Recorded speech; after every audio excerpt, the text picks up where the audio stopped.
အကယ်၍ကျွန်ုပ်တို့ကတင့်ရဲ့နှကြောစနစ်တစ်ခုလုံးကို fiber optic cable ကြိုးတွေနဲ့အစားထိုးလိုက်ရင်ဘာဖြစ်မလဲအစပိုင်းမှာတော့တင်ဟာဘယ်သူမှတားဆီးလို့မရတဲ့စွမ်းအားရှင်တစ်ယောက်လိုခံစားရပါလိမ့်မယ်တင့်ရဲ့အတွေးတွေအလင်းရဲ့အလင်းနှုန်းအတိုင်းမြန်ဆန်နေပါလိမ့်မယ်ဘာနောက်နေမှုဘာတိုးဆုံမှုမှရှိတော့မှာမဟုတ်ပါဘူးတင့်ရဲ့တုံ့ပြန်မှု reflexes တင့်အုံနောက်ကသတိမထားမိခင်မှာတင်တနက်ကြည်စံကိုရှောင်တိန်နိုင်လောက်အောင်မြန်ဆန်နေပါလိမ့်မယ်နာကျင်မှုလက္ခဏာတွေလုံးဝပျောက်ကွယ်သွားပါမယ်တုံ့ပြန်မှုအချိန်ကလည်းချက်ချင်းလက်ငင်းဖြစ်နေပါလိမ့်မယ်တင်ဟာလူသားတစ်ယောက်လိုလှုပ်ရှားတော့မှာမဟုတ်ပဲစက်ရုပ်တစ်ရုပ်လိုလှုပ်ရှားလာပါလိမ့်မယ်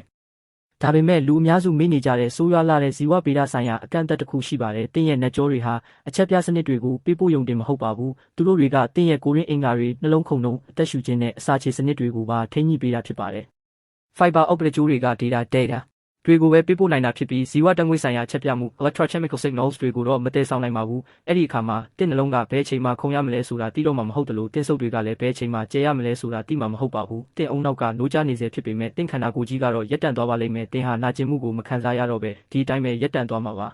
။ဒါဆိုရင်လူသားကိုအသက်အန္တရာယ်မပေးဘဲဇီဝဗေဒထက်ပိုမြန်တဲ့နှကြောစနစ်တစ်ကိုဘယ်လိုမျိုးဖန်တီးကြမလဲ။တင့်ရဲ့အမြင်တွေကိုလည်းပြောပြပေးခဲ့ပါဦး။